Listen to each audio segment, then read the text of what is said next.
മല്ലയ്യോട് ലക്ഷ്മി എല്ലാ കഥകളും പറഞ്ഞിരുന്നു. ഇദ്ദേഹത്തിന്റെ സഹായമില്ലായിരുന്നുവെങ്കിൽ. സ്നേഹിച്ച പെണ്ണിനെ കല്യാണം ആലോചിക്കാൻ ചെന്ന എന്റെ മകനെ അയാള് ഇനി ഇവിടെ വന്നെങ്ങാനും വരല്ല. അവൻ ആവശ്യം എന്നെ, ഞാൻ അവന്റെ അടുത്തേക്കാണ് പോണത്.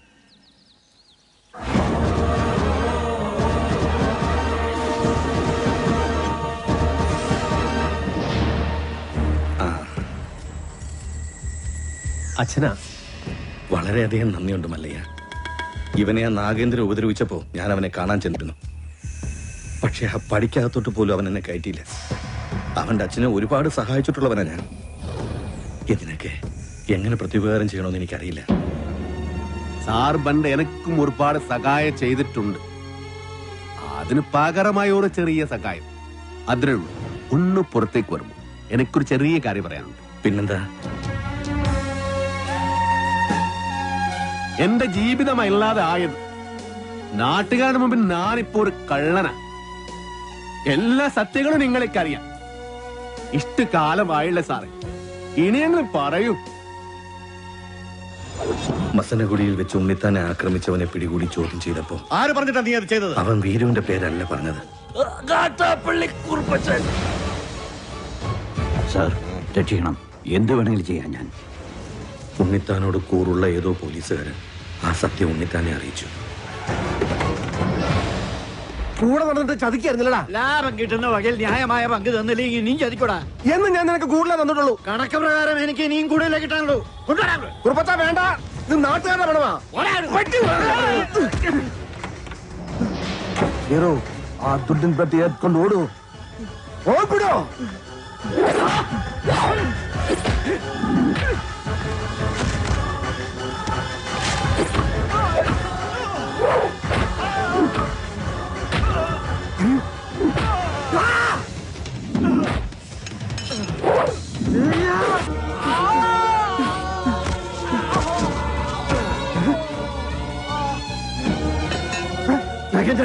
രക്ഷപ്പെട്ടോ.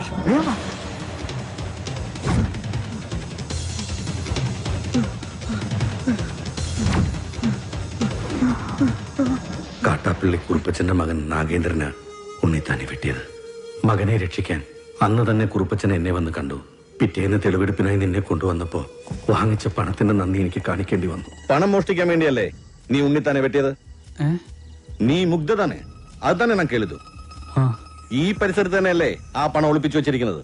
നിനക്ക് ദുഡ് കൊട്ടത് ഉണ്ണിത്താത്താനെ. ആ കുറുപ്പച്ചന്റെ കയ്യിൽ തന്നെയാ ആ പണം ചെന്നെത്തിയത്. പക്ഷേ തൊണ്ടി മുതലുമായി നീ കടന്നു കളഞ്ഞു എന്നാ ഞങ്ങൾ നാട്ടിൽ പറഞ്ഞു പരത്തിയത്. ആളുകൾ കേൾക്കിയൊന്നും നിന്നോട് മറ്റൊരു രീതി ചോദിച്ചു. നിന്റെ തലയിൽ ആ കുറ്റം ചാർത്തിയത് ഞാൻ തന്നെയാ. ഈ സത്യം ഞാൻ എവിടെ വേണമെങ്കിലും ബോധിപ്പിക്കാം.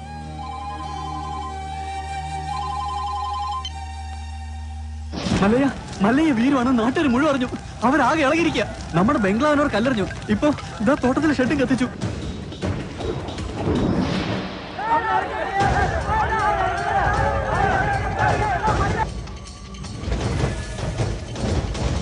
ഇതാണ് യഥാർത്ഥത്തിൽ നടന്നത്. ഈ കേസിൽ ഇദ്ദേഹം നിരപരാധിയാണ്. ഉണ്ണിത്താനെ വെട്ടിയിട്ട് നാട്ടുകാരുടെ പണവുമായിട്ട് മുങ്ങിന്നാണല്ലോ ആരോപണം. തെഫ്റ്റും മർഡർ അറ്റംപ്റ്റുമാണ്. പ്രൊസീജിയറൊക്കെ സാറിന് അറിയാമല്ലോ. അറസ്റ്റ് രേഖപ്പെടുത്താൻ തരമില്ല. മല്ലയ്യയോടൊന്ന് സഹകരിക്കാൻ പറയണം. മല്ലയ്യ ഇപ്പൊ പുറത്തു പോകുന്ന അപകടമാണ്. നാട്ടുകാരാകെ വയലന്റ് ആയിരിക്കുക. ഇപ്പോഴത്തെ കണ്ടീഷനിൽ ഇവിടെയാണ് സേഫ്. നാളെ നമുക്ക് കോടതിയിൽ നിന്ന് ജാമ്യം എടുക്കാം.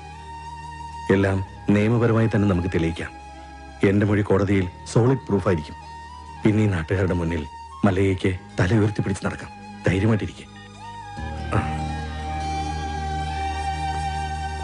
നാഗേന്ദ്രൻ സാറേ, ഇനി കഷ്ടപ്പെട്ട ആളെ തപ്പി നടക്കണ്ട. ആളിതേ താനേ ഇങ്ങ് കൂട്ടിക്കയറി വന്നിട്ടുണ്ട്. സാറിങ് വന്നാ നമുക്ക് ഒരുമിച്ച് ഇവനെ ഒന്ന് സൽക്കരിക്കാം. സൽക്കാരം നിനക്ക് ഞാൻ തരാമട നായിന്റെ പാട്ടി. നിനക്ക് നൻപക ಗೊತ್ತಿಲ್ಲ അന്തിമവനെ.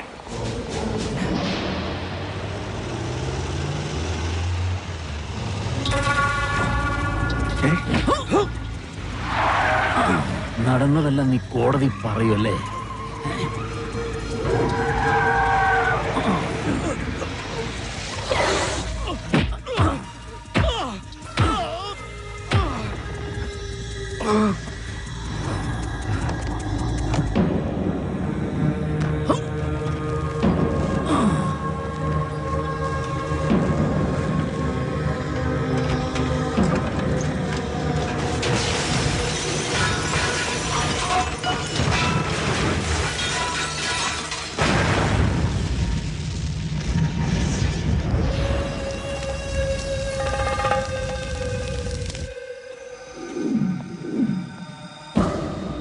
സാർ അറിഞ്ഞോ? ആ കോടതിയിൽ മൊഴി നൽകേണ്ട കൃഷ്ണദാസ് ഇന്നലെ ഒരു കാർ ആക്സിഡന്റിൽ മരിച്ചു. ഇനി ഇവൻ എങ്ങനെ സത്യം തെളിയിക്കുന്ന എനിക്ക് അറിയേണ്ടത്. എന്റെ റോള് തീർന്നു. കണക്കുകളൊക്കെ വേഗം തീർത്തണം. അതിവിടെ വെച്ച് വേണ്ട, നാട്ടുകാരുടെ മുമ്പിൽ വെച്ച്. ഒരു തരിമ്പ് ജീവൻ ബാക്കി വെച്ചിട്ട് ഞാൻ ഇവനെ നാട്ടുകാരുടെ മുമ്പിലേക്ക് അങ്ങ് എറിഞ്ഞു കൊടുക്കും. പിന്നെ അവര് നോക്കിക്കോളും. ജനങ്ങളെ വഞ്ചിച്ചവനെ ജനങ്ങൾ ആക്രമിച്ചു കൊന്നു. അതായിരിക്കണം നാളത്തെ വാർത്ത. അല്ലാതെ ഇവനൊക്കെ ജയിലിൽ പോയ കുറച്ചുനാൾ കഴിയുമ്പോ ഇങ്ങ് ഇറങ്ങി പോരും. ഇതാവുമ്പോ ഇവിടെ വെച്ച് തന്നെ എന്നേക്കുമായ അന്ത്യം. കൊണ്ടിയെന്ന് ഇറക്കിവനെ ഭ്രാന്തളകിയ ജനത്തിന്റെ മുന്നിലേക്ക്.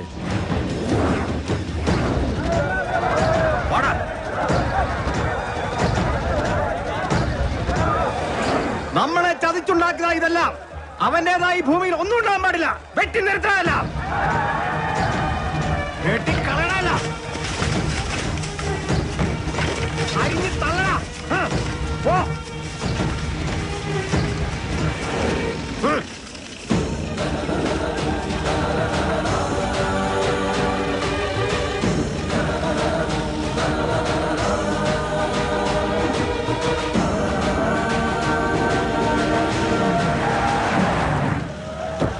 വേണ്ട,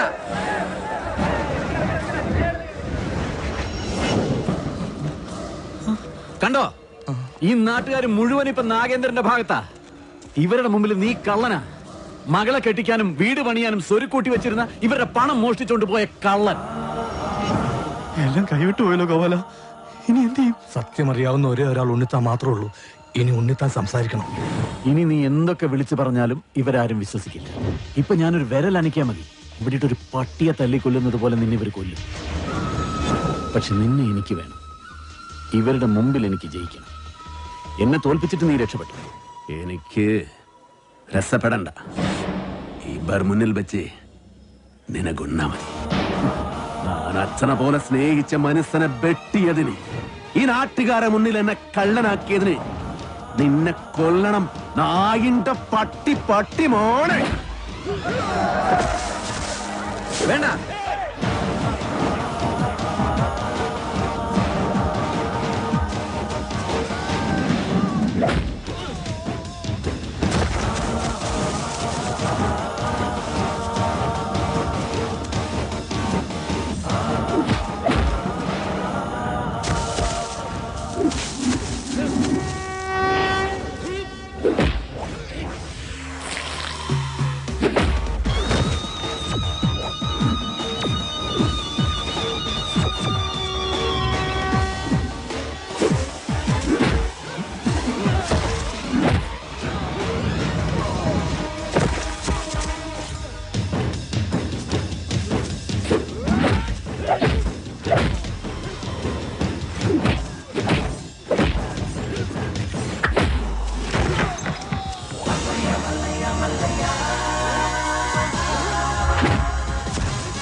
വേണ്ടി വരൂ.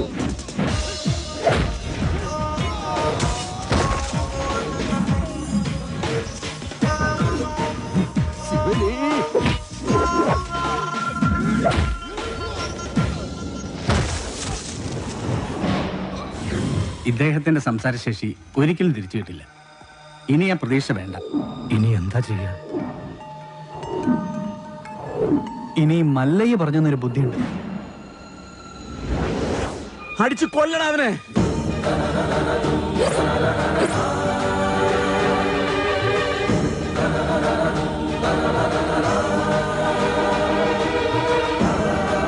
ഉണ്ണിത്താൻ സംസാരിച്ചേ, ഉണ്ണിത്താൻ സംസാരിച്ചേ, ഉണ്ണിത്താൻ സംസാരിച്ചു.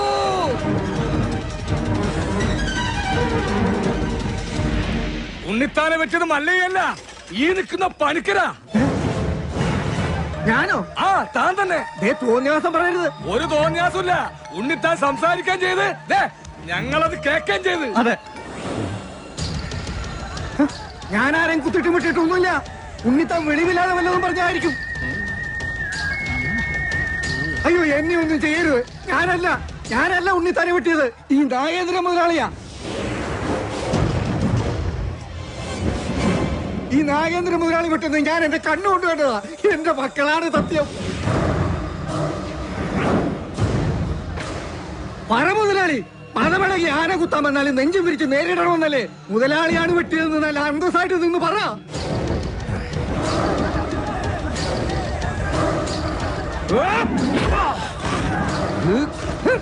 ഇനി ഞാൻ അപ്പുറത്ത് നിന്നില്ലേ രക്ഷയില്ല മുതലാളി, എന്നോട് ക്ഷമിക്കണം. നീ നാട്ടുകാരെ പൊട്ടം കളിപ്പിക്കലടാ നായിന്റെ പട്ടി മോനെ. ശിവന് കേറി മെഴുകടാ ഗോപാല.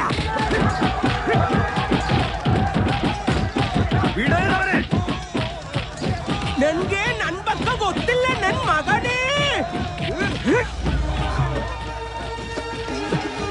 കുളിച്ചെടുത്തിക്കോ, വിടണ്ട, ഞാനൊന്ന് ചെണ്ട കൊട്ടട്ടെ. ശിവന് നമുക്കുള്ളേരില്ല, അതിന്റെ പേരിൽ പിള്ളേരെ ഏൽപ്പിച്ചു കൊടുത്തു. മരിക്കുന്നവരെ ഞാൻ കൂടെ കാണും, എന്നെ കൈ വിടരുത്. മല്ലയ്യയുടെ കൂടെ ഇനി ഞങ്ങളുണ്ടാ. പൊക്കടാ ശിവന്.